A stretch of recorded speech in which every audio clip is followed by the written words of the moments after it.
2 साल होने को आ रहे सरकार, पर अभी तक आपके होने वाले जमाई ने एक थाल न भरी। रीत तो रीत होवे से सरकार, आप या हम, हमारी बिरादरी में सबने निभाई से। बिल्कुल खरी बात करी तन्ने। दिलावर, तारे छोरे और हमारे छोरी की सगाई इसी शर्त पे हुई थी कि उसके साथ थाल भर के पूरे बिरादरी के सामने असली मर्द बन के दिखावेगा, लेकिन उससे एक भी थाल तो भरी ना गई अब तक। मैं क्या करूं सरकार? करना तन्ने नहीं, तारे छोरे ने 2 दिन के बीच के थाल भर के दिखावे, वरना तन्ने पता है कि क्या होएगा उसके साथ।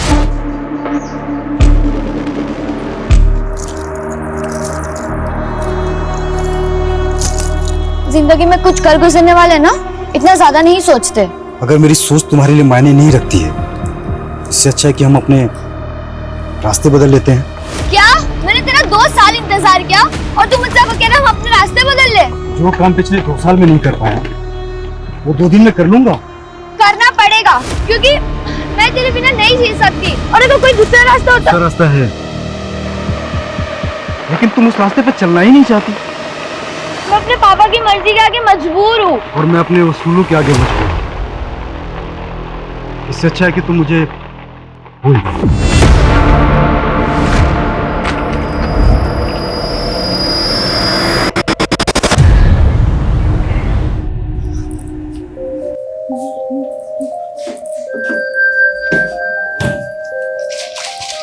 दीदी, सिर्फ 15 दिन रह गए आपकी शादी को, और मम्मी पापा को तो देखो, इन्हें लगता है कि शादी के बाद आपका नया जन्म होने वाला है।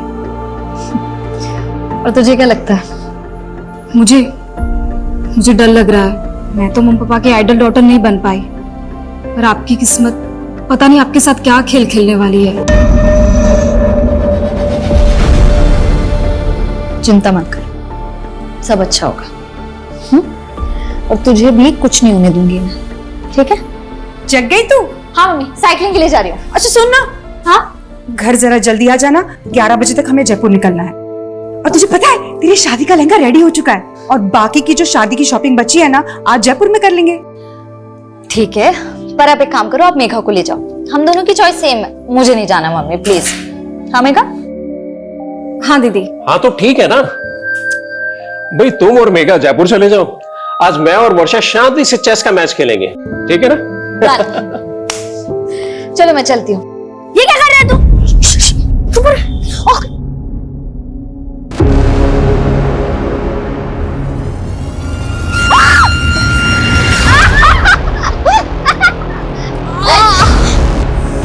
सॉरी दीदी, ये सब विहान ने। वर्षा, अरे ऐसे कैसे गिर गई? दीदी ऐसे कैसे गिर गई? दीदी ये तुम दोनों की शरारत है ना? हाँ, रुको, तुम्हारी मम्मी को बताती हूँ अभी मैं। रुक जाओ। मेघा छोड़। मिताली देख तेरे बच्चों की करतूत। अरे मम्मी छोड़ो ना, बच्चे हैं, ठीक हूँ मैं। अरे बच्चे हुए तो क्या हुआ? तुझे चोट लग जाती तो? अरे हाँ दीदी, आप बिल्कुल ठीक कह रहे हो। कियान, ये क्या किया तुमने? हाँ मम्मी, मैंने कुछ नहीं किया, ये सब विहान का प्लान था। कियान, तुम हर बार अपनी सारी गलतियां विहान पे डालते, तो सुधरते क्यों नहीं हो? छोड़ो, ऐसे नहीं करते, बच्चे करते हैं, कोई बात नहीं, ठीक हूँ मैं।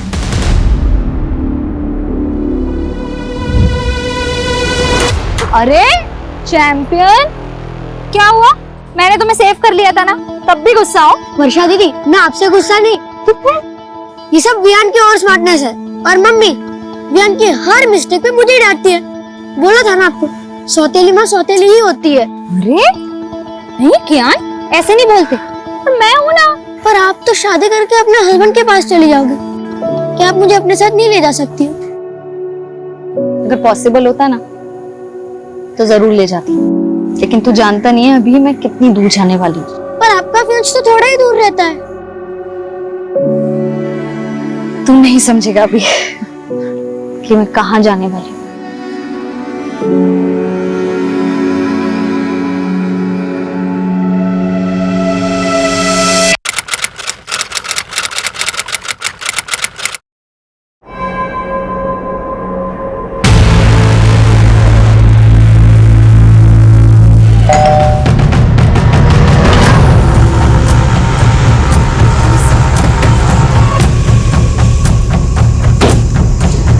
जी मैडम। आप ही ने कॉल किया था? जी मैडम, हम लोग जगदीश भाई साहब के पड़ोसी हैं और इनकी मेट सुबह जब काम पे आई तो इसी ने सबसे पहले सब कुछ देखा। ये जगदीश की फैमिली में और कौन कौन है? अब जगदीश भाई साहब की पत्नी और उनकी छोटी बेटी, वो दोनों कल जयपुर गए थे वर्षा की शादी की शॉपिंग के लिए। देख के लग रहा है जैसे घर में लूट भी हुई है, खींच के निकाली गई। तो शायद उंगली में अंगूठी होगी, निकल नहीं रही होगी तो उंगली काट गई और उनके गले में चेन का आप लोगों को शक है किसी पे? कौन जगदीश और उनकी बेटी को इस तरह से मार सकता है? नहीं मैडम, हमें तो इस बारे में कोई अंदाजा नहीं है। पर आप तो पड़ोसी है ना, रात को शोर झगड़ा कुछ तो सुना होगा आपने। नहीं मैडम, ऐसी तो कोई आवाज नहीं सुनी हमने। सर फोर्स्ड एंट्री के तो कोई साइन नहीं दिख रहे, लग नहीं रहा है कि कोई जबरदस्ती घर में घुसा। कहीं ऐसा तो नहीं है कि एंगल पर्सनल है और इसे लूट की शक्ल देने की कोशिश की गई है? एक काम करो, घर अच्छे से स्कैन करवाओ और फोरेंसिक बुलवाओ। साहब सर जगदीश की पत्नी और छोटी बेटी कल रात जयपुर में थे, रास्ते में पहुंचते होंगे। ठीक है सर, ये देखिए,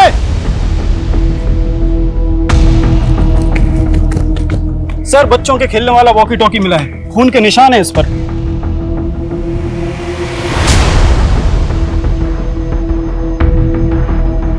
घर में कोई बच्चा भी है?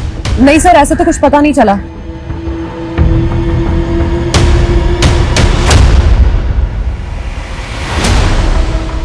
ये लोग कौन है? सर ये पड़ोसी है, इन्होंने हमें कॉल किया था। अरे रुकिए, अरे रुकिए, रुकिए, रुकिए, रोको उनको, रोको इन्हें, रुकिए, रोको उनको, रोको। सर हमारे बच्चे, सर हमारे बच्चे गायब है। आपके बच्चे गायब है मतलब?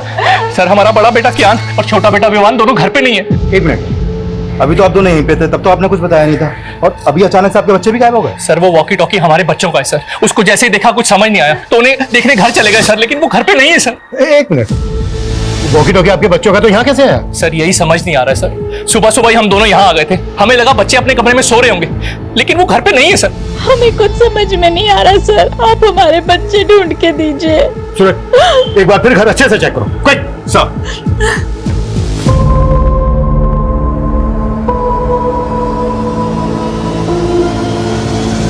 सर, पूरा घर चेक कर लिया, बच्चे कहीं नहीं मिले। और सर मुझे तो इन पड़ोसी की बातें अजीब लग रही है। थोड़ी देर पहले मुझे जगदीश की फैमिली के बारे में सब कुछ बता रहे थे और अब अचानक बोले कि इनके खुद के बच्चे गायब हैं।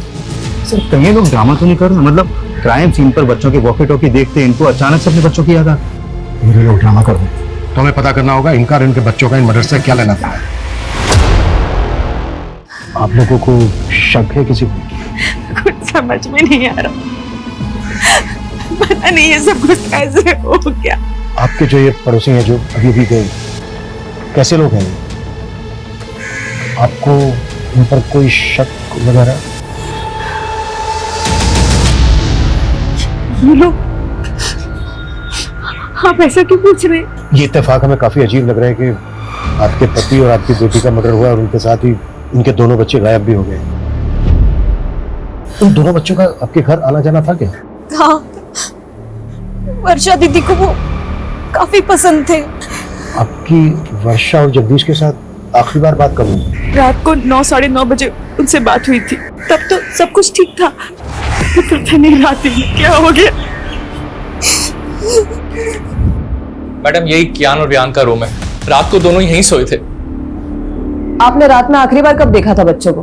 रात को 10:30 बजे वो बिस्तर पे चले आते, मैं खुद उन्हें यहाँ सुला कर गई थी। उसके बाद सुबह 7 बजे जगदीश भाई की मेड ने आके हमें जगा दिया और उसके बाद हमें बच्चों को देखने का मौका ही नहीं मिला। लेकिन आपके बच्चे ऐसे कैसे गायब हो सकते हैं? भैया आप लोग हमसे कुछ छुपा तो नहीं रहे? नहीं मैडम, हम आपसे कुछ नहीं छुपा रहे, पता नहीं हमारे बच्चे किस हालत में, प्लीज हमारे बच्चों को ढूंढ के दीजिए। सर इन दोनों बच्चों का कहीं कुछ पता नहीं चल पा रहा है। आस पड़ोस में ऐसा कोई भी विटनेस नहीं मिला है जिसने बच्चों को या फिर किसी संदिग्ध को यहाँ पर देखा हो। एक तरफ एक ही फैमिली के दो लोगों का मर्डर और लूट, और दूसरी तरफ इसी मोहल्ले के दो बच्चों का गायब होना। ये क्रिमिनल का मकसद मर्डर और लूट ही था या फिर बच्चों को गायब करना? नहीं मैडम, हमारी किसी से कोई दुश्मनी नहीं है। हो सकता है आपके बच्चे किडनैप हो गए और आपको फिरौती के लिए कॉल आया। मैडम मेरी एक छोटी सी दुकान है, ना मेरी खुद की कोई प्रॉपर्टी है और ना मेरी कोई बड़ी जायदाद है, कोई क्यों मेरे बच्चों को किडनैप करेगा?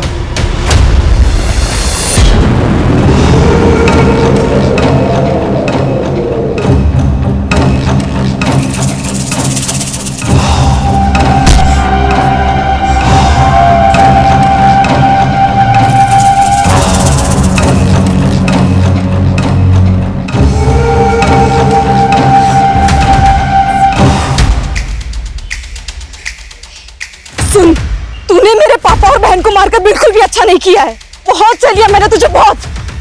अब तू देख, तुझे छोड़ूंगी नहीं मैं। तूने मेरे पापा और बहन को मारकर बिल्कुल भी अच्छा नहीं किया है, बहुत सह लिया मैंने तुझे, बहुत। तुझे छोड़ूंगी नहीं मैं।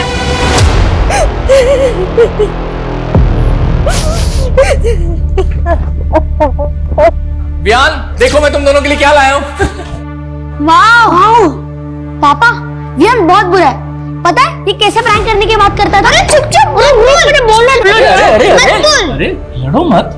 लड़ता तो वियान है, आज वियान की वजह से मम्मी ने मुझे मारा। तुम दोनों भी ना पापा दुकान से आने की शरारत करनी शुरू कर दी। चलो जाओ अपने कमरे में, चलो जाओ। ताली, कल किस बात पे मारा था तुमने कियान को? तुम जानते हो अभिषेक कि दोनों बच्चे कितने शरारती है, ऐसी कोई बड़ी बात नहीं थी। लेकिन एक बच्चे के लिए हर छोटी बात बड़ी होती है, और कियान और रियान में तुम हमेशा से फर्क करती आई हो।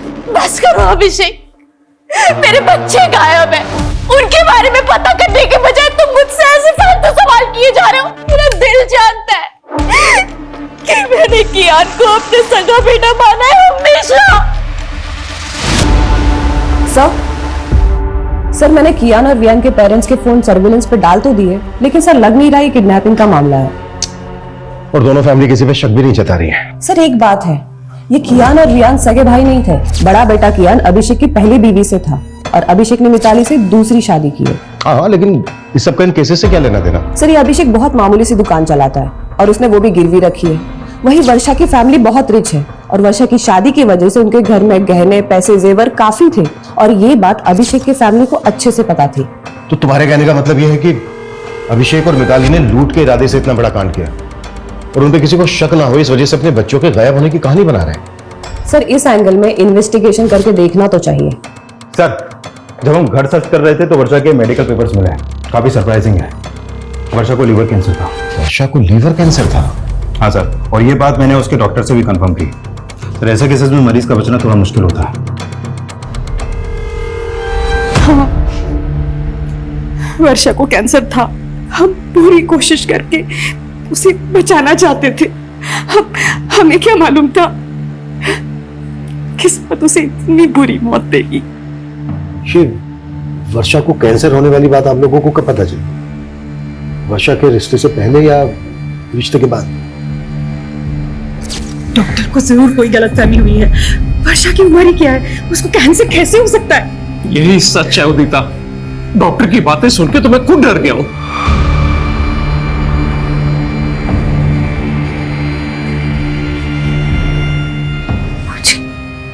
कैंसर है। अरे नहीं बेटा, वो डॉक्टर को जरूर कोई गलतफहमी हो गई होगी। तो ठीक हो जाएगी बेटा, तुझे कुछ नहीं होगा, तो ठीक हो जाएगी। हाँ वर्षा बेटा, तो बिल्कुल ठीक हो जाएगी। अभी तो हमने तेरी शादी करनी है, तेरे बच्चों के साथ खेलना है हमने। वर्षा तो ये शादी करना ही नहीं चाहती थी, पर हमारे गुरुजी ने कहा था कि अगर उसकी शादी हो जाती है तो उसका भाग्य उसके पति के साथ जुड़ जाएगा और उसको एक नया जीवन मिलेगा। लेकिन आपने वर्षा के होने वाले पति और उसकी फैमिली से वर्षा को कैंसर की बात छिपाई। पर हमने नहीं सोचा था कि हमारी बेटी इस तरह हमें छोड़ के चली जाए। सूरज, यस सर, वर्षा के होने वाले पति और उसकी फैमिली की बैकग्राउंड पता करवाओ। सर, सवाल ऑब्वियस है, कहीं वर्षा के होने वाले पति और उसकी फैमिली को पता तो नहीं चल गया था कि वर्षा को कैंसर है? ये बात वर्षा की फैमिली ने उनसे छुपाई है। पर अगर ऐसा था तो रिश्ता तोड़ सकते थे। क्या इसके लिए वो दो मर्डर करेंगे? अब ये केस सिर्फ डबल मर्डर केस और लूटपाट का नहीं रह गया है, इसमें दो बच्चों के मिसिंग होने का मामला भी जुड़ गया है और हमारा चैलेंज भी दुगना हो चुका है।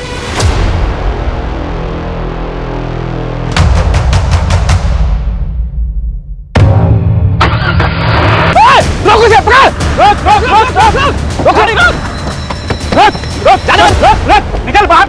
कहां भाग रहा है? निकल, निकल। क्या हुआ? चल निकल। पहले ये बता वो क्या है? क्या हो गया?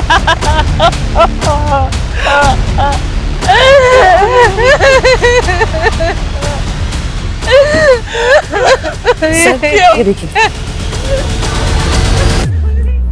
सुबह से हमसे बोल रहे थे कि बच्चे गायब है, बच्चे गायब है, और ये अपने बच्चे की डेड बॉडी अपनी वैन के नीचे छुपा के रखी है। ये आप क्या बोल रहे हैं सर? मेरी कुछ समझ में नहीं आ रहा सर। लेकिन हमारी सब कुछ समझ में आ रहा है। फिर घर में लूट की, और जब ये सब कुछ बच्चों ने करते हुए देख लिया तो फिर बच्चों को भी मार डाला। ये आप क्या बोल रहे हैं सर? फिर तूने अपनी वैन यहाँ पर छुपा के क्यों रखी है? मैं तो रोज ही गाड़ी यहाँ पार्क करता हूँ।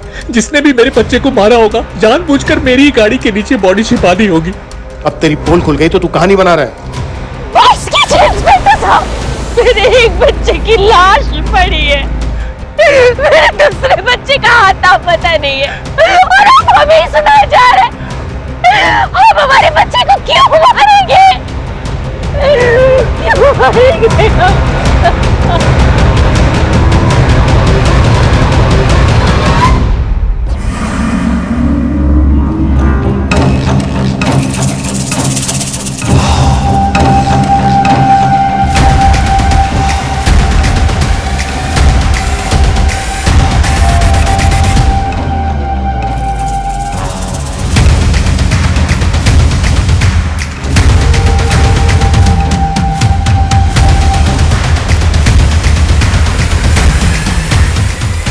इन मियां बीवी पे बिल्कुल भरोसा नहीं कर सकते। एक मिनट, ये बड़ा बेटा क्या ये सौतेला था ना मिताली का?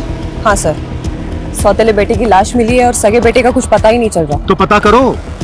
सुबह 2 लाशें मिली हैं और अब ये तीसरी लाश बच्चे की। पूरा घर स्कैन करो और ये भी चेक करो कि ये किस किस के कांटेक्ट में है। अगर इस समय ये लोग शामिल हैं तो उन्होंने चोरी का माल कहीं छुपा के रखा होगा। Yes sir.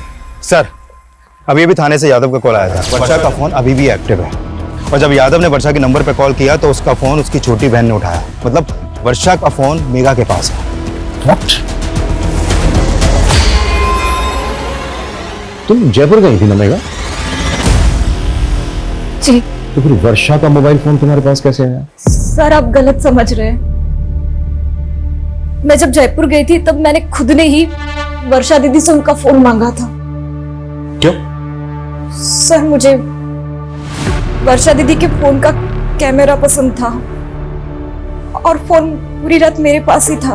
हमने वर्षा के कॉल रिकॉर्ड चेक किए तो हमें पता चला कि वो किसी मनीष नाम के लड़के से काफी बात करती थी। ये कौन है मनीष? वो सर दीदी का फ्रेंड था। तो वर्षा की शादी तो सुमित से होने वाली थी, तो ये मनीष वर्षा का नॉर्मल फ्रेंड था या? देखो कुछ भी छिपाना मत हमसे।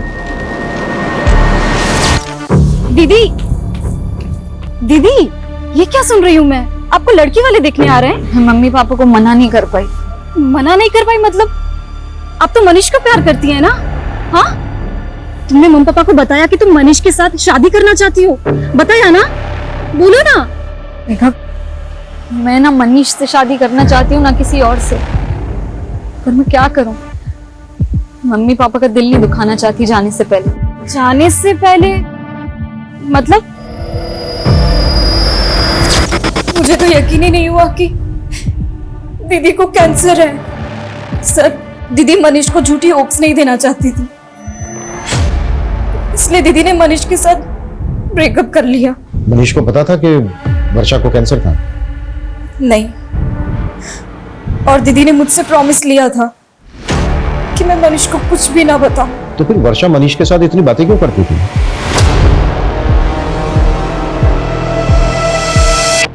मुझे मालूम था तू मुझे छोड़ ही नहीं सकता। अरे तू रो रहा है? तुझे तो खुश होना चाहिए कि अपना रिश्ता 1 नहीं 2 नहीं बल्कि 4 कदम आगे बढ़ गया है।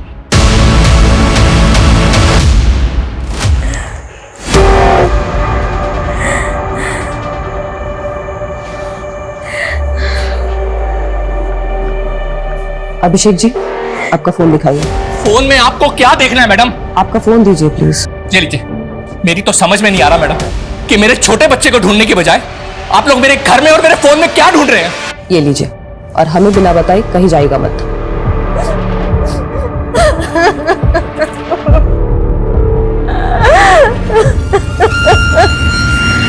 तो मनीष का फोन कल रात वर्षा के घर पर ही एक्टिव था। हो सकता है कि वो वर्षा से बदला लेना चाहता हो, क्योंकि वर्षा उसकी बजाय किसी और से शादी करने वाली थी। बुलाओ इस मनीष को। और अब मेरी वर्षा की मदद से बात हुई। उनका कहना है कि पहले उनके साथ जयपुर वर्षा जाने वाली थी, लेकिन बाद में मेघा उनके साथ गई। मतलब अगर वर्षा जयपुर जाती तो उसके फादर के साथ वर्षा का नहीं? मेघा का मर्डर था? पॉसिबल है। और सबसे अटपटा यह है कि मेघा जयपुर वर्षा का फोन लेकर क्यों गई? सूरज, कहीं कुछ ऐसा तो नहीं है कि इसके पीछे कोई ऐसी कहानी है जिसे अभी तक हम समझ नहीं पा रहे हैं?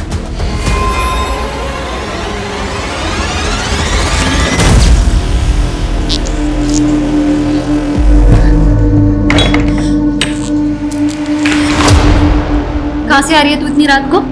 झूठ मत बोलना। मैं रोज देख रही हूँ तू रात को ऐसे चोरी छुपे घर से बाहर निकलती है। चल क्या रहा है मेघा? वो दीदी,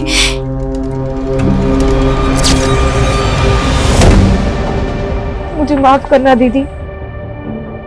मेरी वजह से आप और पापा। जितना टाइम लेगा ना सच कबूल करने में, उतनी ज्यादा दिक्कत होगी तुझे। सर मैं वर्षा से प्यार करता था सर, उसे मारने के बारे में सोच भी नहीं सकता। झूठ मत बोल। रात के 1 बजे तक तेरा मोबाइल फोन वहीं पर एक्टिव था। एक लड़की तुझे रात को अपने घर बुलाएगी, वो भी तब जब उसके फादर घर पे है। 15 दिन बाद उसकी शादी होने वाली है। पता है तुझे ना क्यों कहा था उसने? नहीं सर। क्योंकि कैंसर था उसको। वो नहीं चाहती थी कि शादी के बाद तू खो दे उसको, और तूने मार दिया उसको। ये क्या बोल रहे हैं आप सर? उसने मुझे बताया भी नहीं सर।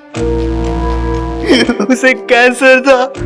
अब अगर तुझे पछतावा हो रहा है तो सच कबूल कर ले कि तूने ही मारा है उसको, जबकि उसने तेरा कभी बुरा नहीं चाहा। सर मैंने भी वर्षा का कभी बुरा नहीं चाहा सर।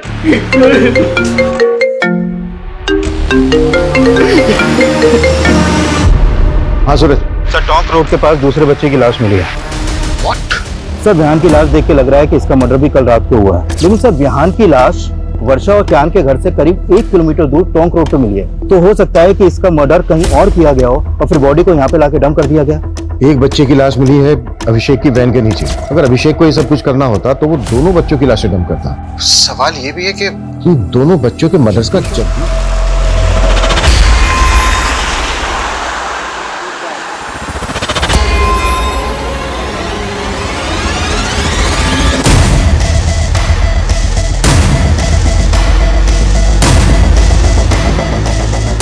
आओ आरती।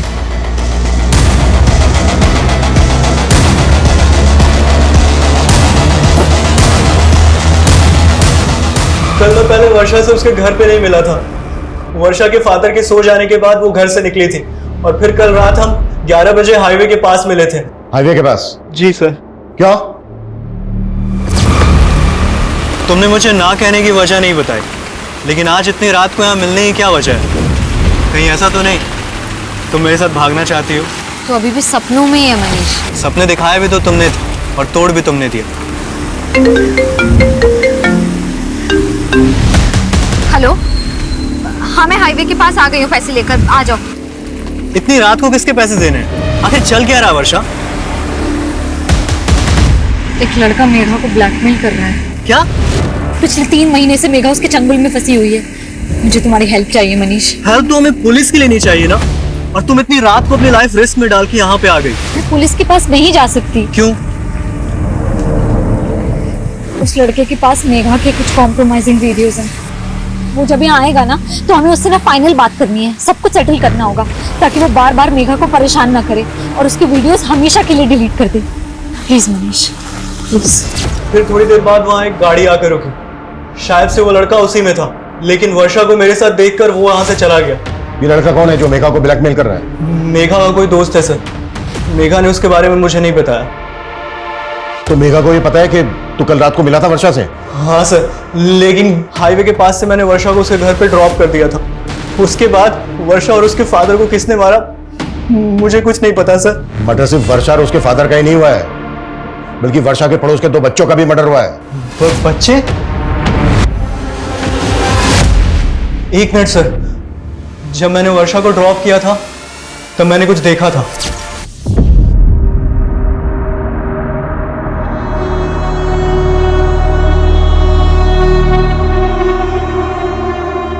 ये बच्चे थे? हाँ सर, यही दोनों बच्चे थे। क्या कर रहे थे वहां पर? नहीं मालूम सर। मैं आपको सच बताने की हिम्मत नहीं कर पाई, पर मुझे सुबह से ही लग रहा था कि उसी ने दीदी और पापा को मारा होगा। कौन है वो लड़का? देवांश। कौन देवांश? सर मैं उसे एक पार्टी में मिली थी, वहां मेरी उससे दोस्ती हुई थी और एक दिन उसने मेरी ड्रिंक में कुछ नशे की दवा मिला दी और सर मेरा रेप कर दिया। और सर उसने मेरा वीडियो बना लिया। मैंने तुझ पे भरोसा किया और तूने मेरा रेप किया। और ये वीडियो डिलीट कर ये वीडियो। डिलीट हो जाएगा, डिलीट तो हो जाएगा, पर पैसे लगेंगे वरना वायरल हो सके। सर मैं पिछले 3 महीनों से उधार मांग कर उसको बहुत पैसे दे चुकी हूँ और एक दिन वर्षा दीदी को ये सब बातों का पता चल गया। पहले क्यों नहीं बताया मेघा? रो मत। हाँ? दीदी मैं बहुत डर गई थी। चिंता मत कर, मैं जानती हूँ अच्छे से ऐसे लड़कों को कैसे हैंडल करना है ना, मैं देखती हूँ। रो मत। और सर कल रात को भी उसने मुझसे पैसे मांगे थे और दीदी ने मुझे जयपुर भेज दिया और बोला कि वो सब कुछ यहाँ हैंडल कर लेंगी। मुझे बिल्कुल भी नहीं मालूम था सर कि दीदी और पापा के साथ ही ये सब हो जाएगा। ठीक है, संभालो अपने आप को और इसका हमें मोबाइल नंबर, एड्रेस, पूरी डिटेल्स दो। सर मैं उसको पार्टी में मिली थी, मेरे पास बस उसका फोन नंबर है।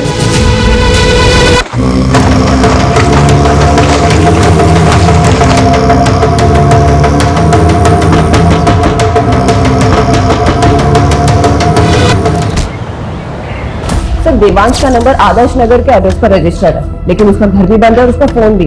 हमने उसका लुकआउट नोटिस जारी करवा दिया है। गुड सर, गौतम नगर में और एक फैमिली का मर्डर हुआ। व्हाट? हो क्या रहा है?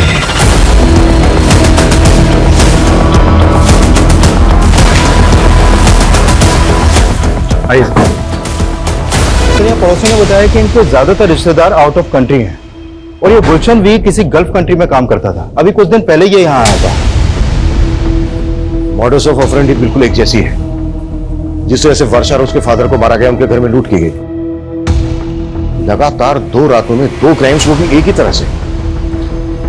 रिया, यस सर। पता करो वर्षा और उसकी फैमिली का इस फैमिली के साथ कोई कनेक्शन है क्या? क्विक। Yes sir.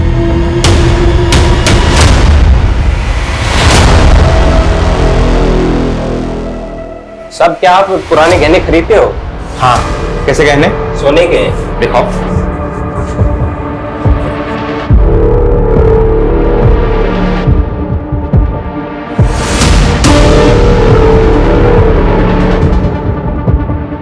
बिल है तुम्हारे पास? अरे नहीं साहब, पुश्तैनी गहने हैं। अच्छा, अभी दुकान में नगद कम है, मैं इंतजाम करता हूँ। तुम तब तक इंतजार करो, चलेगा ना? चलेगा साहब, चलेगा। सर मैंने वर्षा की मदर और सिस्टर से बात की, लेकिन वो दोनों भी इस फैमिली के बारे में कुछ भी नहीं जानती। लेकिन मुझे स्ट्रांगली फील हो रहा है कि दोनों क्राइम्स में एक ही तरह के क्रिमिनल्स इन्वॉल्व हैं।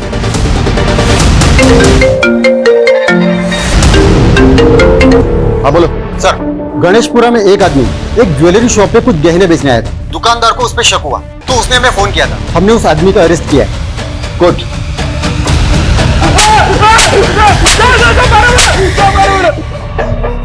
साहब मैंने चोरी नहीं करी साहब, आप बेवजह परेशान कर रहा साहब। झूठ बोलता है साहब चोरी नहीं करी साहब। अगर तूने चोरी नहीं की तो इतने महंगे गहने कहां से आए तेरे पास? साहब मैं तो कबाड़ा बेचता हूँ साहब, कबाड़ी खोज में इधर उधर गया था, मेरे को तो पड़े हुए मिले थे रास्ते में साहब। पड़े हुए मिले तुझे? पड़े हुए मिले? इतना बड़ा कांड करके बैठा है तू। अब ये बोल। साहब मैं तो गरीब आदमी हूँ साहब, मेरे को तो बस रास्ते में पड़े ही मिले थे साहब। ये नौटंकी ऐसे नहीं खुलेगा।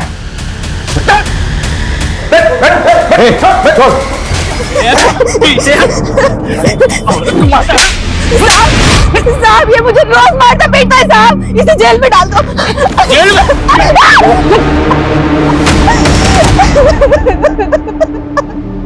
सर, इतना पिटने के बाद भी ये आदमी यही बोल रहा है कि इसे गहने रास्ते में पड़े मिले। पिछली 2 रातों में 2 फैमिलीज को टारगेट किया गया। झूठ बोल रहे हैं। सूरज एक काम करो, वर्षा की फैमिली से गहनों की पहचान करो। सर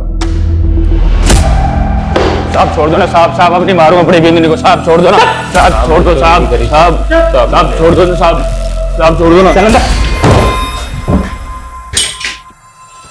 साहब, साहब साहब चाय पिला दो साहब। चाय चाहिए? साहब इसको चाय पिला दो साहब और मुझे दारू पिला दो साहब। अरे तू चुप कर। साहब चाय ना दे सको तो कम से कम चद्दर दे दो साहब। साहब साहब चाय पिला दो साहब, ठंड लग रही है साहब, चद्दर दे दो। ये गहने देख के बताइए कि ये उन्हीं गहनों में से हैं जो आपके घर से गायब हुए? ये तो वर्षा की चेन, कंगन और बाली है। झूठ बोल रहा है? जरा ताला खोल। कैसा? उन्होंने बड़ी नींद हराम कर रखी और तुमने सोने दिया इसको? ऐसा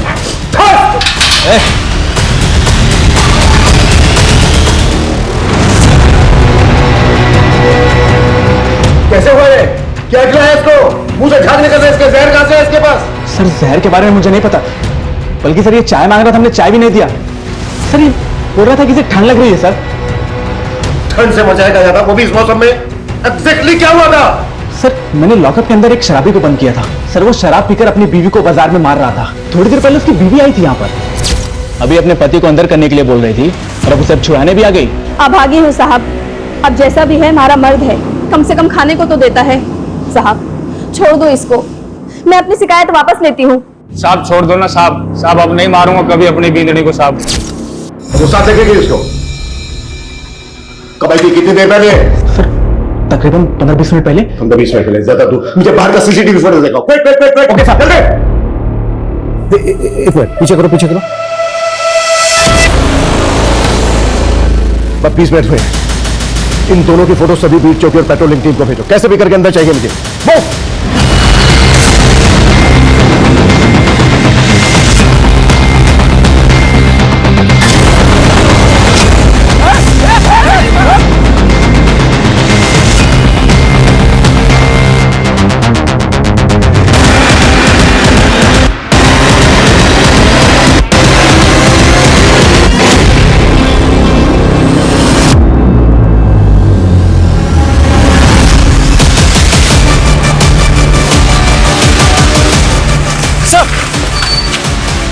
सब इस तरह।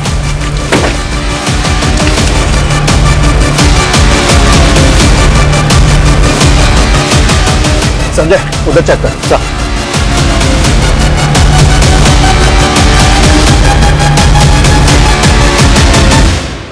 देख अब हम इनसे बच नहीं पाएंगे। तू कबीले पहुंच, मैं इनका ध्यान भटकाता हूँ। आप अपना ध्यान रखना। मैं ख्याल रखूंगा, तू पहुंच।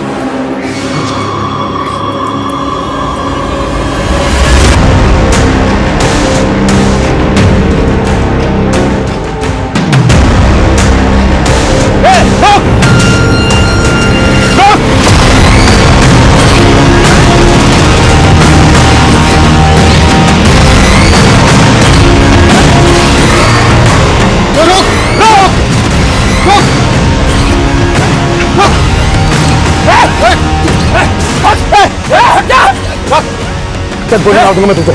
चल मार दूंगा मैं। चाकू नीचे रख, चाकू नीचे रख। देख गोली मार दूंगा मैं तुझे।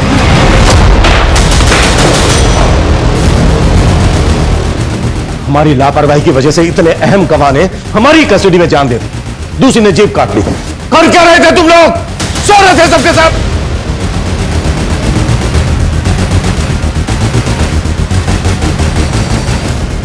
ये कोई आम लोग नहीं है, बहुत खतरनाक गिरोह है। इतना खतरनाक कि इन्हें अपने गिरोह के लिए अपनी जान की भी परवाह नहीं है।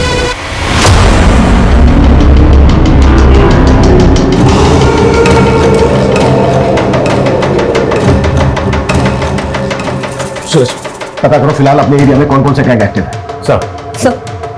सर उस आदमी के साथ जो औरत थी उसे वर्षा की मदर ने आइडेंटिफाई किया। सर वो 1.5 साल पहले उनके घर में एक मेड का काम करती थी। कौन है वो? एड्रेस क्या उसका? सर 1.5 साल पहले वो काम करती थी, इसलिए उन्हें बस उसका नाम याद है, कजरी। लेकिन सर मुझे नहीं लगता उसका नाम कजरी होगा। गुलशन की फैमिली से कोई कनेक्शन उसका? सर अभी तक तो ऐसा कुछ मालूम नहीं चला। ये किसी लूट मार करने वाले गैंग का काम है। इनका एक जैसा है वो।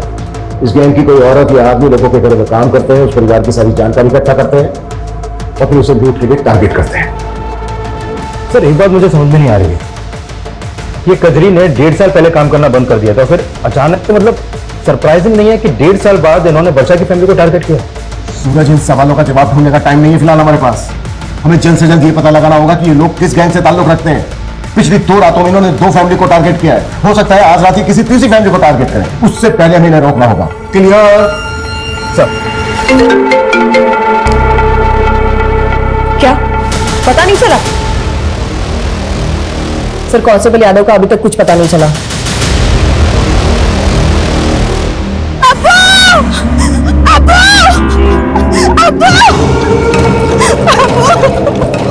क्या हुआ गजरी? हमारे आदमी ने तो जमशेद को थाने में जहर देके मार दिया, लेकिन वो खुद पकड़ा गया अब्बू। क्या? पर उसने अपनी जुबान काट ली। फवाद!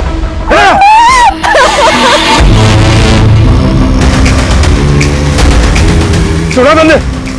एक हमारा दामाद हुआ, गिरोह की पोल ना खुले इस वास्ते अपनी जबान काट ली। और एक तू है। पिछले 2 सालों में ऐसी जितनी भी लूट और मर्डर की घटनाएं घटी हैं, उन सब की रिपोर्ट मुझे मेरे टेबल पर चाहिए। चल से चल। यादव का कुछ पता चला? नहीं सर, एक टीम गई उस डायरेक्शन में, लेकिन अभी तक कोई अपडेट नहीं आया। उसकी फोन लोकेशन ट्रेस करवाओ, क्विक। Okay sir.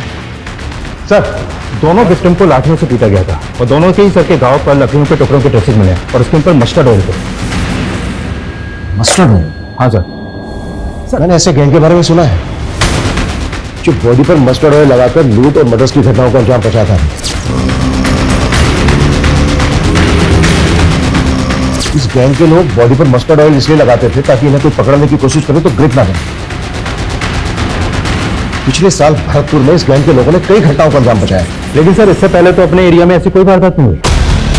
आमतौर पर इस गैंग के लोग शहर के आउटस्कर्ट्स में आकर बस जाते हैं। आई थिंक 7 मारू नाम था इस गैंग का। सूरज, शहर का जितना भी भारी एरिया है सब जगह अपनी टीम भेजो, quick. Sir Sanjay. Sir Yadav ji का फोन नेटवर्क में नहीं है। शिवगढ़ के जंगलों के पास उनका फोन लास्ट एक्टिव है। शिवगढ़?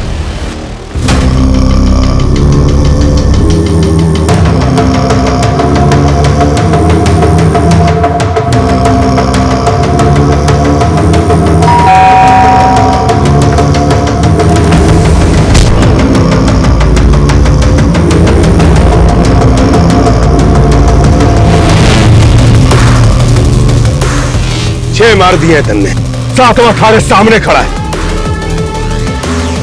जा मार दे इन्हें और बन जा मारा जब आई।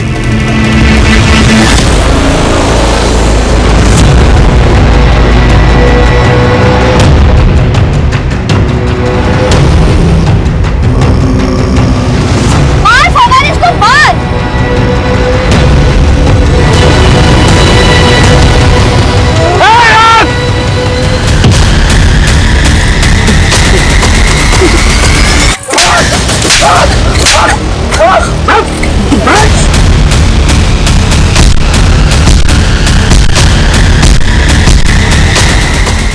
ये कुख्यात गैंग इसने कई दशकों में देश के लगभग सभी राज्यों में लूट और मर्डर्स की वारदातों को अंजाम पहुंचाया है।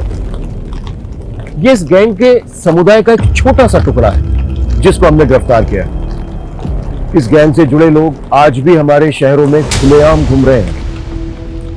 इनके लोग फेक पहचान और नाम के साथ डोमेस्टिक हेल्पर बनकर लोगों के घरों में काम करते हैं, उन परिवारों की जानकारियां इकट्ठा करते हैं और मौका मिलते ही वारदातों को अंजाम पहुंचा देते हैं। इसलिए बेहद जरूरी है कि जब भी आप किसी को अपने घर पर काम पर रखें, उससे पहले उसकी पुलिस वेरिफिकेशन जरूर करवाएं। और यदि आप अपने घर के आसपास किसी अनजान या संदिग्ध व्यक्ति को देखते हैं तो उसे नजरअंदाज ना करें। आपकी ये सतर्कता सिर्फ आपको ही नहीं, दूसरों को भी बचा सकती है। जय Hind.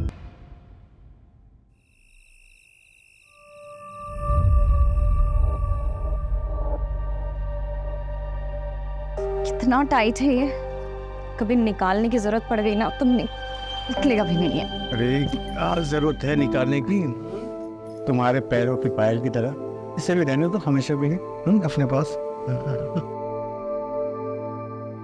Thank you so much. Thank you से काम नहीं चलेगा, मुझे रिटर्न गिफ्ट चाहिए।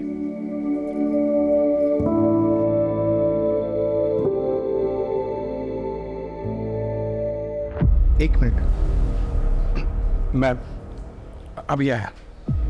क्या हो गया? कुछ अभी आया। अरे कहाँ जा?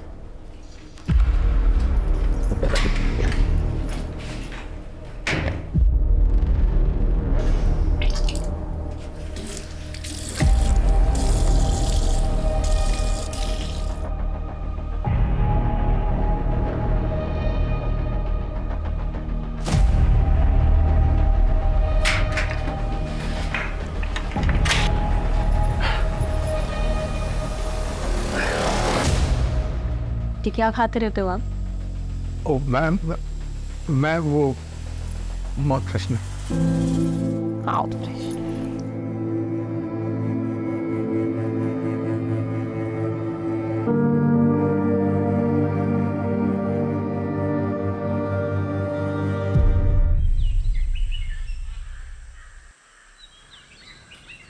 मनोज, जरा मार्केट जाकर फल और मिठाइयाँ ले आओ, खत्म हो गई है। ठीक है। जल्दी आना, लेट मत करना। हाँ भाभी।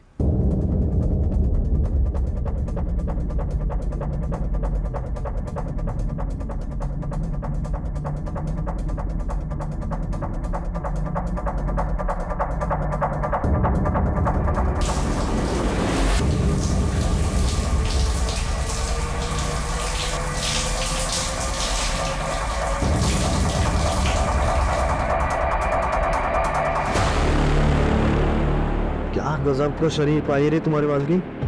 रमाकांत दूध से ना आया था क्या इसको? क्या पता नहलाता भी हो। पकड़ते इस नहीं तो को, दिखाते हैं वीडियो, करते हैं ब्लैकमेल, मजे लूटते हैं। ट्राई तो कर ही सकते हैं भैया।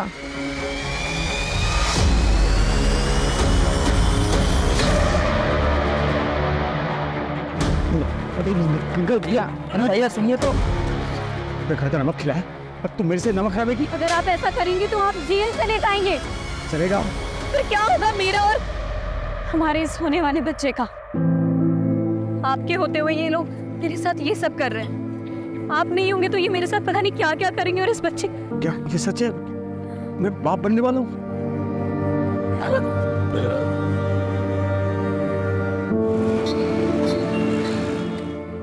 प्रेगनेंसी टेस्ट तो पॉजिटिव है बट काफ़ी कॉम्प्लिकेशंस हैं, स्पेशली फर्स्ट 3 मंथ्स बहुत ज़्यादा चैलेंजिंग होने वाले हैं। आपको बहुत एहतियात बरतनी होगी। ज्यादा घबराने की कोई जरूरत नहीं है। मैं बच्चा होने तक यही रुक जाऊंगी, तुम्हारी मदद भी हो जाएगी। नहीं भाभी, उसकी जरूरत नहीं। मेरा मतलब है कि आप यहाँ रहेंगी तो सोनू मोनू और आपके घर को कौन देखेगा? जरूरत नहीं। हाँ वो तो ठीक है। बच्चे की सुरक्षा के लिए मैं हमारे गुरुजी से बात करती हूँ, उनके पास कोई ना कोई तोड़ जरूर होगा। हाँ वो ठीक है। एक मिनट। हेलो। और सोनू मोनू, तुम दोनों का क्या चल रहा है? बस 12वीं की तैयारी चालू है मेरी। हाँ मेरी 10वीं की।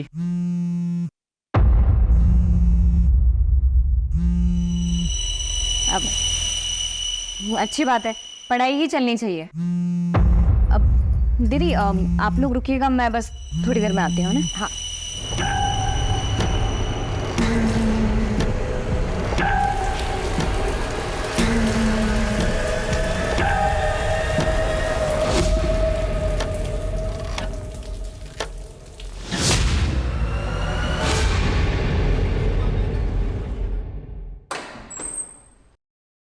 अरे ऐसे बिना बताए कहाँ चले गए थे तुम? अब ये इसके लिए गई थी मैं, ये सोनू मोनू के लिए कपड़े लेने के लिए। ये लो। अरे हम लगे इसकी क्या जरूरत थी? अरे दीदी जरूरत तो थी। ये जो पैसे भेजते हैं उसमें तो घर का खर्चा ही बहुत मुश्किल से हो पाता होगा ना। और मैं समझती हूँ कि जब बच्चे बड़े हो जाते हैं तो उनकी जिम्मेदारियाँ और उनकी ज़रूरतें भी बढ़ जाती है, जो कि पूरी होनी चाहिए। थैंक यू सो मच चाची। शुक्रिया चाची। पसंद आए? बहुत ज़्यादा। ओम सर्वे भ्यो देवे भ्यो स्वाहा जदक्षरम पदम रष्टम मात्राहीनम चतुकृतम एवं ज्ञात्वा महादेवी यथा योग्यम तथा कुरु माता च पार्वती देवी पिता देवो महेश्वर बांधवा से भक्ताश्च स्वदेशो भोलत्रयम। अब यह पूजा संपन्न हो गई। आप इस कलश को लेकर दक्षिण दिशा की ओर पड़ने वाले सबसे पहले पीपल या बरगद के वृक्ष के नीचे रख दीजिएगा और 108 बार प्रभु का नाम लीजिएगा। उसके बाद वापस आ जाइएगा। परंतु ध्यान रहे, इस कलश को लेकर जाते वक्त चाहे कुछ भी हो जाए, पीछे पलट कर नहीं देखना है। जी पंडित जी। इस विधि से पूजा करने से आपके बच्चे पर आया हुआ संकट टल जाएगा। अच्छा तो मैं चलता हूँ।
ये सब कैसे हुआ? सर रात को हमारे घर में पूछ रही थी, पंडित जी के आदेश अनुसार मैं वो बोले कि नारियल लेके बरगद के पेड़ में रख के आओ, मैं चला गया सर। 2 घंटे बाद देखा घर की तलाशी नहीं। चल सर देख के तो लगता है कातिल ने अपना गुस्सा निकाला है, लेकिन सर एक बात मुझे समझ में नहीं आ रही, इतनी बेरहमी से मारा गया है तो मरते वक्त जाहिर सी बात है ये औरत तड़पी होगी, चिल्लाई होगी। आसपास पड़ोसियों में से किसी ने कुछ नहीं सुना, ऐसे कैसे हो सकता है? पहले से मारा गया, हाथ पैर काटे गए। लेकिन सर हाथ पैर क्यों काटेंगे फिर? क्या इन्होंने अपने हाथ पैर में कुछ पहन रखा था? मैं देखा था सर, वो उनके हाथ में सोने के कड़े और पैरों में पायल थे। शोम नहीं है, समझे? नहीं मालूम मुझे। हाँ सर, अंदर लॉकर भी को लॉकर तो तोड़ा गया है, पता नहीं उसके अलावा मुझे कुछ नहीं मालूम था।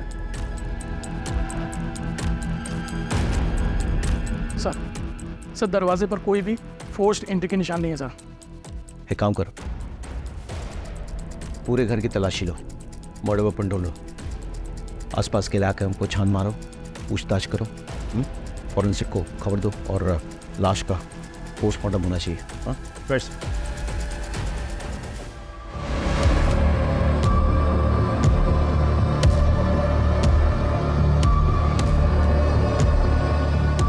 अब खाते हैं क्या? जी सर। ये पीक आपकी है? ये तो मैं कल सभी ने तो पर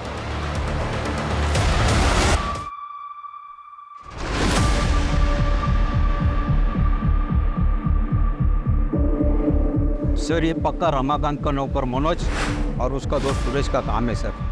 दोनों की गंदी नजर थी साहब नीतू भाभी पर। सर ये जरूर रमाकांत के चचेरे जीजा महेश और उसके दोनों बेटों विशाल और अजय का काम। ऐसा क्यों? सर उन दोनों परिवारों के बीच में गहरी दुश्मनी है जिसकी नींव 2 साल पहले पड़ी। बात सुनिए, छोटा भाषण। शांत हो जाओ, अरे शांत हो जाओ। हम कहीं भागे नहीं जा रहे हैं, यहीं पर हैं। सबकी समस्या का समाधान करेंगे। हमारे लिए प्रधानमंत्री जी ने जो मुफ्त का राशन भेजा है वो हमको चाहिए और तुमसे माफी भी। तुम मांगोगे मेरे पापा से माफी? खरगोश तू चुप। इन चारों में से किसी पे शक है आपको? प्लीज सभी कर सकते हैं सर, सब हमारी जान के पीछे पड़े थे।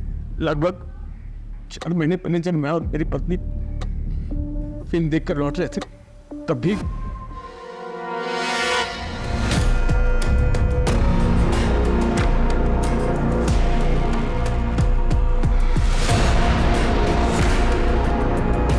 पंकज फॉरेंसिक टीम को बुलाओ और ये सारा सामान कस्टडी में लो और इन एविडेंस को जांच के लिए भेजो।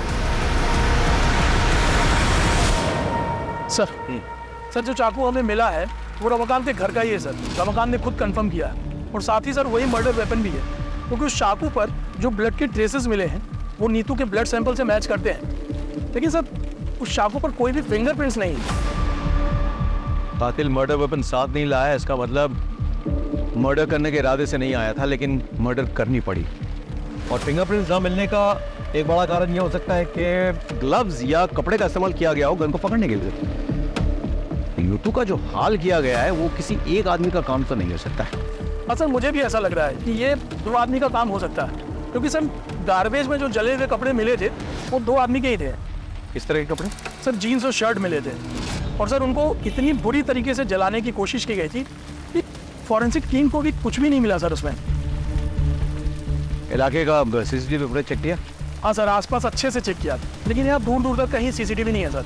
सर नीतू की प्रिलिमिनरी पोस्टमार्टम रिपोर्ट आ गई है। पोस्टमार्टम रिपोर्ट के मुताबिक उसकी मौत रात के 1 से 2 बजे के बीच हुई है। उसे पहले बेहोश किया गया और फिर उसके बाद उसके साथ रेप हुआ, लेकिन सर सीमेंट को कोई ट्रेसेस नहीं मिले। एक और बात सर, रेप के बाद गला दबा के उसे मारा गया है और फिर उसके हाथ पैर काटे गए हैं। चुप। महेश, विशाल, सुरेश, मनोज, इनका कुछ पता चला? सर सुरेश तो यहाँ का है ही नहीं और महेश की बेटी सोनल ये बता नहीं पा रही है कि इस वक्त बाप और भाई है कहाँ। आपको पता है आपके पिताजी और भाई इस वक्त कहाँ हैं? नहीं सर, मुझे पता नहीं मेरे पापा और भाई कहाँ हैं। सर मनोज की माँ से भी बात हुई। मुझे नहीं पता मनोज कहाँ है, मुझे कुछ बता कर नहीं गया। और इन सबके फोन भी स्विच ऑफ है। राजदीप, ये कोइंसिडेंस नहीं हो सकता है।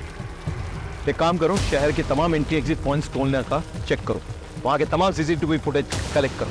मनोज और सुरेश दोनों रमाकांत के धमकाने के बाद गायब हो गए, तो क्या वो इस कांड को करने के लिए वापस आए थे? ये भी पता चलेगा कि महेश और विशाल क्या ये कांड करके गायब हुए या उससे पहले। चलो महेंद्र, एक टीम बनाओ, आसपास के ज्वेलर से पूछताछ करो, गहनों का फोटोग्राफ दिखाओ। लूट के लिए की गई हत्या का एंगल काफी स्ट्रॉन्ग लग रहा है। सब तो मरते वक्त जाहिर सी बात है ये औरत तड़पी होगी, चिल्लाई होगी। रमाकांत भैया, वो सुकाड़ी और उसका भाई दिलू दोनों सुबह से गायब है और मैंने कजरी से पूछा तो साफ साफ जवाब नहीं दे रही।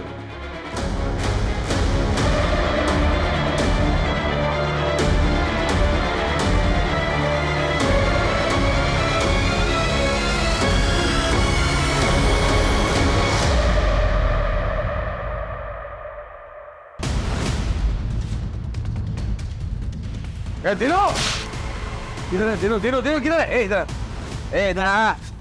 बुला अपने पति दिनू को और उसका भाई सुकाड़ी को बुला। मुझे नहीं पता। क्या बोला? मुझे नहीं पता। जा अंदर देख, अंदर देख। देख क्या हो रहा है? तुम क्या कर रहे हो? मेरे घर का सामान क्यों तोड़ रहे हो? सच सच बता दो वरना तुम्हें भी नहीं छोड़ेंगे। इधर है दिनो। मैं सच बोल रही हूँ। वो सुबह से ही नहीं है यहाँ पर। सुखाड़ी भैया तो फोन रखते ही नहीं है और विकेन के पापा का फोन तो घर पर ही है। मैं सच कह रही हूँ मालिक। अच्छा अच्छा, अभी क्या अभी बुला वरना सुन।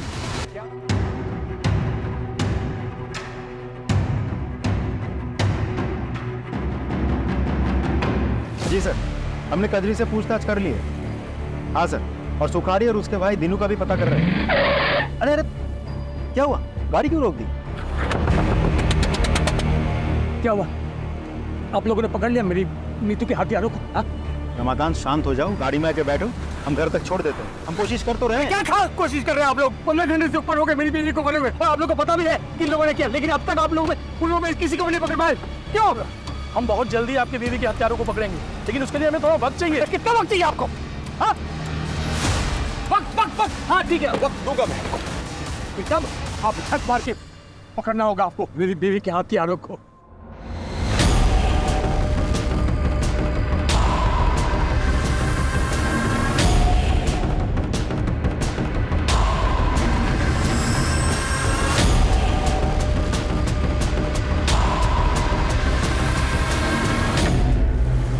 सर आप चिंता मत कीजिए सर, ट्रस्ट मी, कातिल बहुत जल्द पकड़ा जाएगा। Sure sir.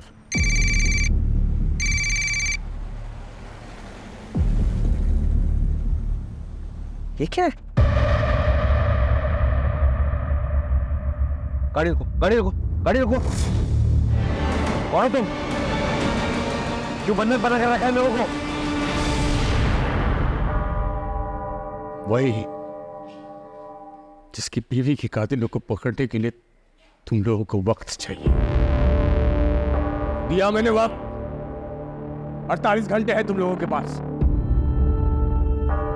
मेरी नीतू की खुली को पकड़ के लाओ यहां, और अगर 48 घंटे में नहीं पकड़ पाया ना तो मैं इन सबको जिंदा जला दूंगा मैं। और इसके अलावा मैंने घर में अलग अलग जगह जलाने वाला तेल रख दिया है। बस एक माचिस की तीली की देर, फिर ऐसा ब्लास्ट होगा और तब कोराम मच जाएगा। कोराम!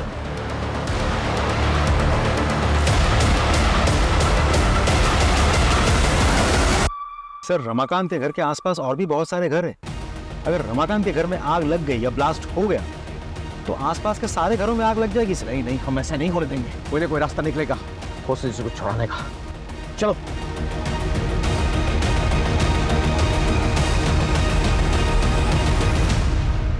देखो, मेरा तुम लोगों को कोई भी नुकसान पहुंचाने का इरादा नहीं है। सर, आसपास के सारे घर खाली करवा दिया, लेकिन रमाकांत के घर घुस नहीं पा रहे। दरवाजे खिड़की सब कुछ बंद रखा है उसने। कोई एंट्री पॉइंट ही नहीं मिल रहा है। छत से कूद के भी नहीं जा पा रहे सर।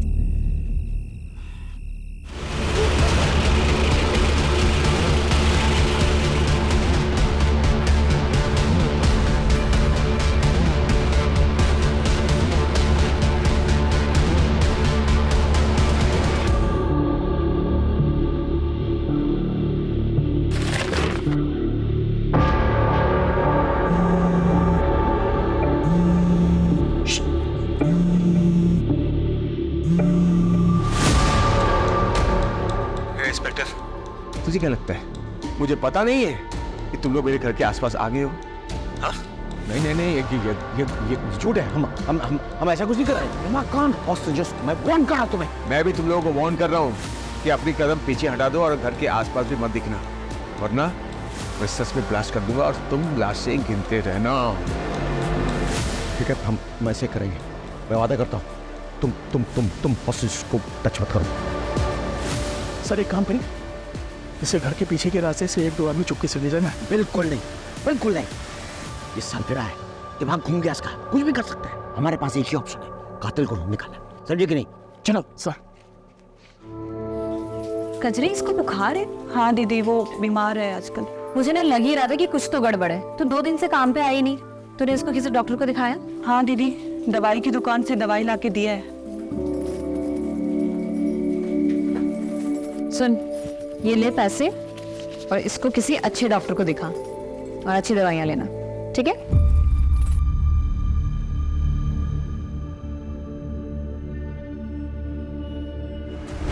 अभी अभी एक बहुत बड़ी खबर आई है। पुलिस के एक्शन से नाखुश नीतू के पति रमाकांत ने 4 लोगों को बंधक बना लिया है। और तो और पुलिस को धमकी भी दी है कि जिन 4 लोगों को उन्होंने बंधक बनाया है उन्हें वो जला डालेगा। ये क्लिप मीडिया को किसने लीक किया? मालूम नहीं सर। मालिक, पानी दे दो, मेरे बच्चे को प्यास लगी है। साहब जी, क्या वैसे साहब जी, मैं महेश हूँ, ये हमारा लड़का विशाल है। वो सर आदमी हम लोग को अरेस्ट करवाना चाहता है ना, हम लोग आ गए आपके पास। उसको बोलिए हम लोग खुद सरेंडर करने को तैयार है साहब, प्लीज हमारी सोनाली को बचा लीजिए। और सर, हालांकि हमने किसी का खून नहीं किया है, लेकिन अपनी सोनाली के बचाने के लिए हम ये भी इल्जाम अपने सिर पर लेने के लिए तैयार है सर। कुछ कीजिए साहब। हेलो रमाकांत, ये दोनों हमारे हवाले में हैं। इन दोनों ने कबूल किया है कि उन्होंने नीतू को मारा है और उसके गहने चुराए हैं। अब छोड़ दो सबको। ठीक है, मैं बिल्कुल छोड़ दूंगा, लेकिन पहले इन दोनों से मुझे माफी मंगवानी है। पूरी जिंदगी ये महेश और उसके बच्चे मेरे और मेरे परिवार के खिलाफ साजिश रचते आए। अब हम तुमसे हाथ जोड़ के माफी मांगते हैं, प्लीज हमारी सोनाली को छोड़ दो प्लीज। इतनी आसानी से नहीं, पहले जमीन पर थूक फेंको, उसको चाटो, दोनों के दोनों। चलो चाटो।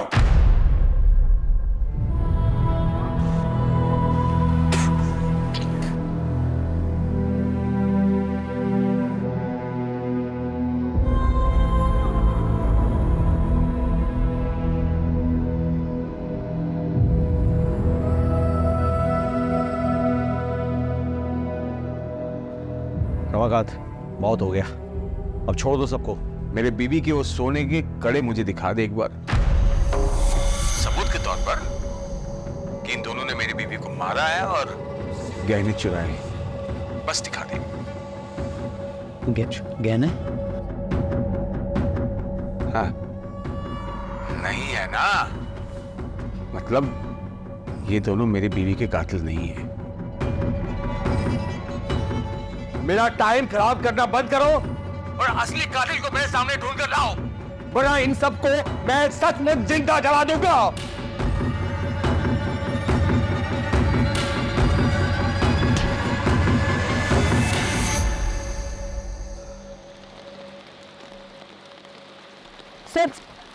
सर, मुझे आपको एक बात बतानी है। कौन हो तुम? मैं समीर हूँ सर। बोलो। नीतू आंटी को मारने में महेश और विशाल शर्मा का ही हाथ है। तुम इतने दावे के साथ ये बात कैसे कह सकते हो? सर मैं सोनाली का बॉयफ्रेंड हूँ। हम दोनों एक दूसरे से प्यार करते हैं और बाद में शादी भी करने वाले थे, लेकिन नीतू आंटी ने हमें समझाया। देखो रमाना कितना भी मॉडर्न क्यों ना होता है, लेकिन जो शादी घर वालों की रजामंदी से की गई होती है उसकी खुशी भाग की गई शादी से कहीं ज़्यादा होती है। पर मामी, पापा और भाई कभी भी समीर के लिए नहीं मानेंगे, क्योंकि ये दूसरे समुदाय का लड़का है। फिर तो तुम लोग कोशिश तो करो, क्या पता मान जाए। और फिर भी नहीं माने तो मैं हूँ ना, मैं तुम लोगों का साथ दूंगी, ठीक है? उन्हीं की बात मानकर सोनाली ने अपने घर वालों से बात की।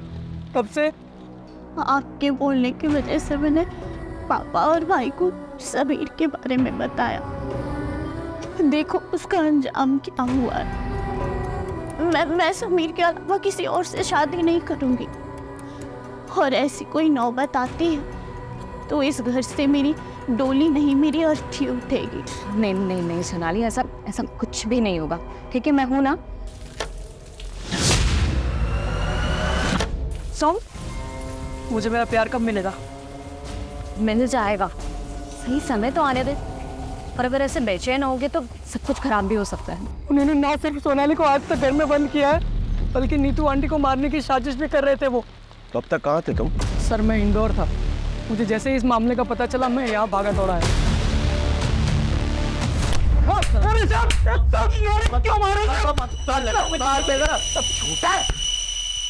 बाहर निकल के शराबत का ढोंग कर रहे हो? अरे आपको बताते हो सर हम ढोंग भी में अपनी सोनाली को बताया, तेरे सोनाली के किस्से बताया समीर ने, इसीलिए मारा ना नीतू को, क्योंकि वो सोनाली और समीर को मिलवाना चाहती थी। बोल सिर्फ मारा नहीं तुमने तो बलात्कार किया, बलात्कार किया तुमने। और महेश तू तो फंसा, तेरे पीक के दाग वो खून की जगह पे मिले हैं, अब तू तो फंसा। सच बोल, सच बोल। सब हमारी बात तो सुनी सब। अरे ऐसा हमने कुछ भी नहीं किया है। देखिए हम ये सच है कि हम नाराज थे सोनाली से, क्योंकि वो दूसरे समुदाय के लड़के से प्यार करती थी, भागना चाहती थी उसके साथ। ऊपर से उन्हीं तो उसकी मदद कर रही थे। उसका तोड़ बस यही निकाला हमने कि उसको किसी तरह से दूसरे लड़के से शादी करा के कहीं दूसरे शहर भेज देंगे, और इसीलिए हम लड़का देखने जा रहे थे साहब रिश्तेदार के।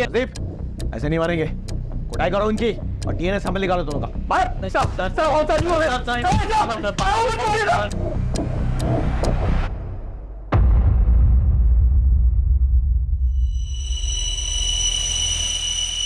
देखिए मैंने आप लोगों को मजबूरी में बुलाया यहाँ पे, और रमाकांत जो है आपे से बाहर हो गए। आप प्लीज उससे बात कीजिए, उसे समझाइए। एक मिनट लीजिए, बात कीजिए। ये क्या कर रहे हो रमाकांत? बंद करो ये सब, छोड़ दो उन मासूमों को। अरे मासूम तो वो थी जिसको मार दिया इन लोगों ने। उसका वो हासिल किया कि देखने सुनने वाले की रूह अब जाए। मैं इन लोगों को तब तक नहीं छोड़ूंगा जब तक उसके असली कातिल नहीं मिल जाते। मैं बोल रही हूँ ना तुमसे, छोड़ दो सबको। तुम्हें तुम्हारी विधवा भाभी का वास्ता। वही वास्ता ना भाभी, हाँ, जिसको दे दे के तुमने अपनी जाल में मुझे फंसाया था। मेरी पूरी जवानी बर्बाद कर दी तुमने, लेकिन अब तुम्हारे वो पैंतरे नहीं चलने वाले। मैं वो रमाकांत नहीं हूं जिसको तुमने अपने पति के मरने के बाद अपनी शारीरिक जरूरतों के लिए फांस रखा था, जिसकी शादी तुम नहीं होने देना चाहती ताकि तुम मालकिन बन के रहो और मैं तुम्हारे बच्चों का पालनहार। बंद करो अपनी ये बकवास। चाचा फालतू बात मत करना, वरना क्या बे? अरे नीतू कितना मानती थी इसको, लेकिन ये उससे जलती थी। सच है भाभी, तुम जलती थी ना। एक बात बताओ, कहीं तुमने तो नहीं मरवा दिया नीतू को? हाँ सच सच बताना, ताकि फिर से सारा कंट्रोल तुम्हारे हाथ में आ जाए। बस करो तुम्हारी बकवास, इससे ज्यादा सुनने की हिम्मत नहीं हमारी।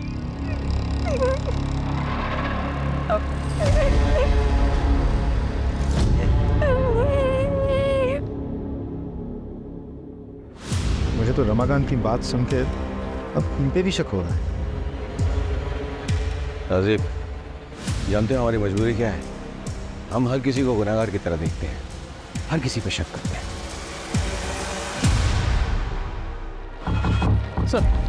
सर ये आधार कार्ड मिला है, लेकिन सर इस पर नाम और एड्रेस दोनों जल चुके हैं।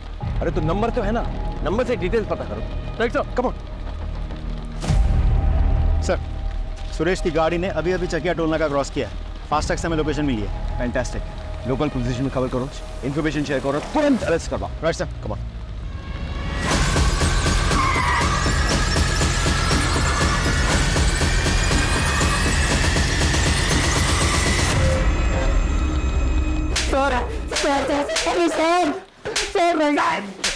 सर बता, क्यों मारा नीतू को?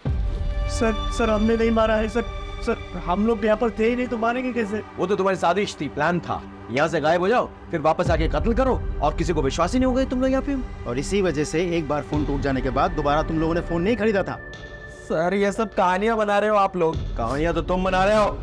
मालूम है तुम्हारी माँ की हालत क्या है? देखो। सर क्या हुआ मेरी माँ को? क्या हुआ मेरी माँ को? अब बताओगे सच? आपको ऐसा क्यों लगता है कि हमें नीतू को मार सकते हैं? वो रमाकांत भी तो मार सकते हैं उसको। आवा सर, वो क्यों मारेगा भाई? सर वो नीतू प्रेग्नेंट थी, और जबकि उसको मर्दाना ताकत की कमी थी रमाकांत को, फिर वो प्रेग्नेंट कैसे हुई? एक मिनट, तुम्हें कैसे पता रमाकांत के बारे में ये सब? सर मैं ताकत की दवाई देता था हर हफ्ते उसको। बताइए सर, उसकी बीवी प्रेग्नेंट हुई तो सरफिरे का दिमाग एकदम क्या हो गया होगा? कुछ भी कर सकते सर।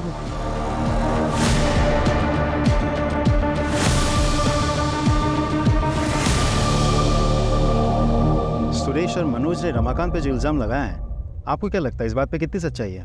डिनाई भी तो नहीं कर सकते। ऐसा पहले भी हुआ है कि पति ने कांड किया, उसके बाद ऐसा ड्रामा किया कि उस पर कोई शक ना करे। तो फिर क्या करे सर, पता कैसे करे? क्योंकि सबके मुताबिक नीतू रमाकांत की जान है, और वो खुद भी ये बोल रहा है। एक काम करे सर, रिवर्स साइकोलॉजी ट्राई करते हैं। नहीं, बहुत रिस्की हो सर, एक बार ट्राई तो करते हैं। No Rajdeep, no. इसमें हेलो, एक मिनट, हेलो।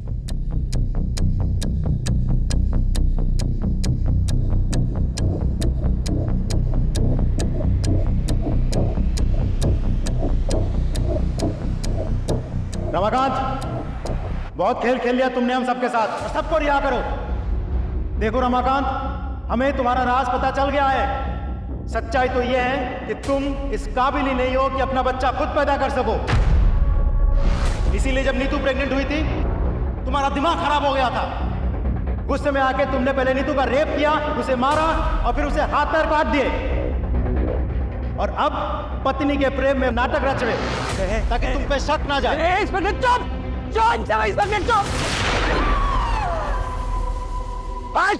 रमाकांत, सरेंडर कर दो अभी। क्या कर रहे हो तुम? भागो रमाकांत। कान में सुनाई दी आवाज, किसी को कुछ मत करो प्लीज, हमसे गलती हो गई।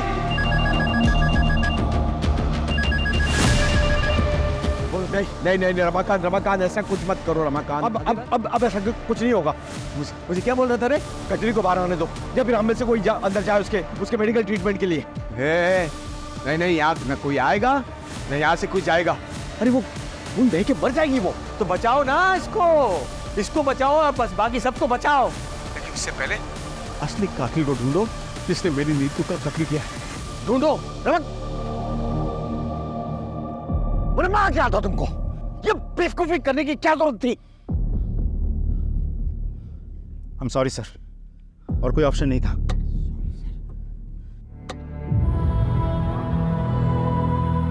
वो सब तो चलता रहता है। अच्छा ये बताओ कि खुशखबरी कब दे रही हूँ? 4था साल चल रहा है तुम्हारी शादी को, सब ठीक तो है ना? हाँ दीदी, सब ठीक है। हाँ, तो बस देर किस बात की?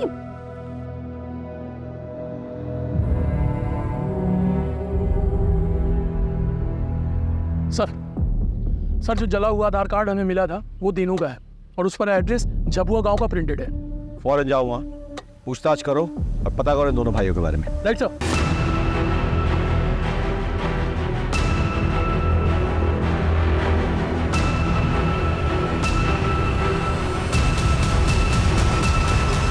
अरे सर कुछ नहीं किया हमने, सर छोड़ दो। साहब बात नहीं बोलता आप सच में? साहब सच में कुछ नहीं किया, कुछ नहीं किया साहब सच में कुछ नहीं किया।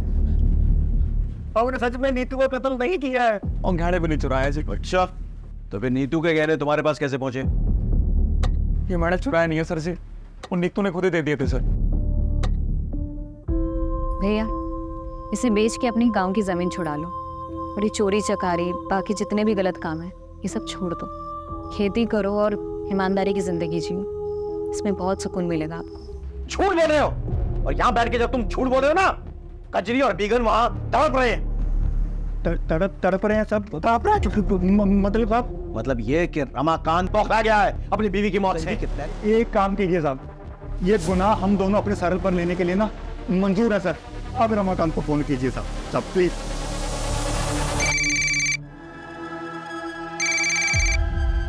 रमाकांत, हम लोगों ने कातिलों को पकड़ लिया। ये सुखारी, ये तीनों, इनने कबूल कर लिया है कि देखो इनसे नीतू के गहने बरामद हुए। अब तो छोड़ दो सबको प्लीज। हाँ, बात कराओ दोनों से। मालिक, गुनाह हो गया हमसे, हमें माफ कर दो। हम अपने आप को पुलिस वालों के हवाले कर रहे हैं। अब हमारी बीवी और बच्चों को छोड़ दीजिए। तुम लोगों ने जो की तरह खून पिया है नीतू का, इसलिए तुम लोगों को माफी नहीं, सजा मिलेगी। अगर तुम लोग चाहते हो कि इन सबको रिहा कर दूं मैं, तो सबसे पहले तुम लोग अपने अपने कपड़े उतारो और एक दूसरे को 5-5 कोड़े मारो। जल्दी चलो। बस रमाकांत, बहुत हो गया, अब छोड़ दो लोगों को। तसल्ली हो गई ना? ए इंस्पेक्टर, बेवकूफ समझा क्या? हाँ, ये लोग कातिल है ही नहीं। माना कि इस सोने की चेन मेरी बीवी की है, लेकिन उस रात उसने ये सब नहीं पहना था। इसलिए टाइम पास बंद कर और असली कातिल को ढूंढ के ला, वरना मैं सबको सच में जला दूंगा। मजाक नहीं कर रहा हूं मैं, इसलिए मजाक करना बंद कर।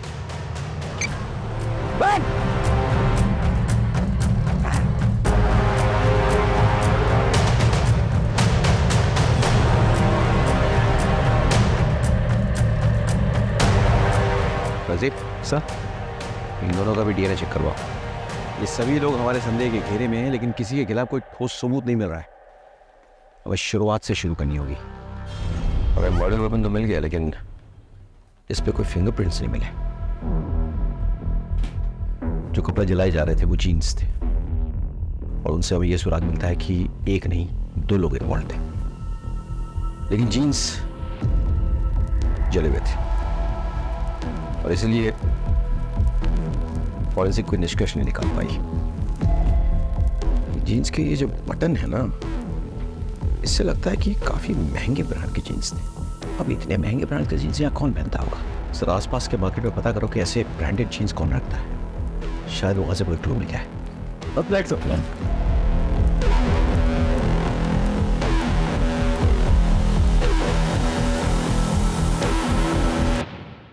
अच्छा, इस ब्रांड की जीन्स तुमने हाल फिलहाल में किसी को बेची है? हाँ साहब, बेची है ना। काफ़ी अरसे के बाद पिछले हफ्ते 2 जीन्स बेची है मैंने। वो क्या बहुत महंगी आती है, तो यहाँ इसके खरीदार कम ही मिलते हैं। अच्छा, जिसको ये जीन्स बेची है उसकी डिटेल्स है तुम्हारे पास? एक मिनट में बिल बुक में देख के बताता हूँ। ये देखिए सर, नीतू शर्मा ने खरीदी थी अपने 2 भतीजों के लिए। छुपाने से कोई फायदा नहीं है। नीतू के गहने तुम्हारे घर से बरामद हुए हैं।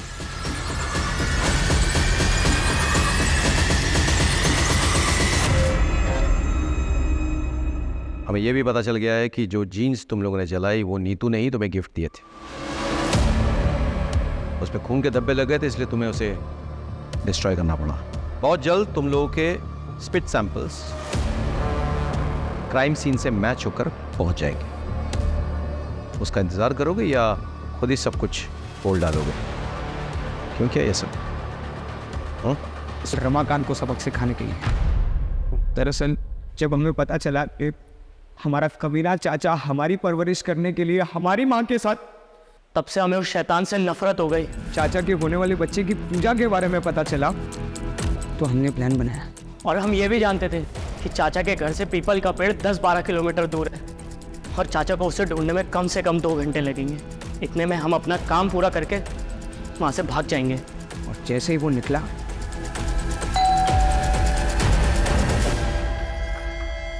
अरे तुम दोनों, चलो अब आ गए तो मेरी मदद ही कर दो। इस दौरान चाची का बहुत सारा खून हमारी जीन्स पर लग गया, तो हम दोनों बहुत डर गए। इसलिए हम दोनों ने वो जीन्स जलाकर वहाँ डस्टबिन में फेंककर वहाँ से भाग गए। अपनी माँ समान चाची का बलात्कार किया तुम लोगों ने। इतनी घृणित मानसिकता तुम्हारे अंदर घर कर गई।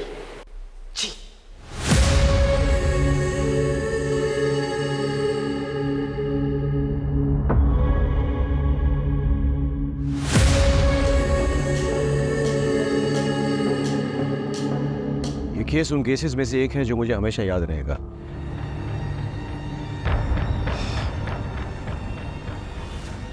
रमाकांत का अपनी पत्नी से प्रेम करना, उसकी हत्या के बाद हम पर दबाव डालना जायज था, लेकिन दबाव डालने के लिए उसने जो कोहराम मचाया, 4 मासूम जिंदगी को इतना टॉर्चर किया, उसने अपनी जिंदगी दांव पे लगा दी, क्या ये जायज था?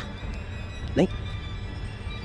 काश उसने हम पर भरोसा किया तो आज उसकी जगह जेल में ना होती। क्राइम पेट्रोल के ऐसे ही मजेदार एपिसोड्स देखने के लिए हमारे चैनल को सब्सक्राइब करें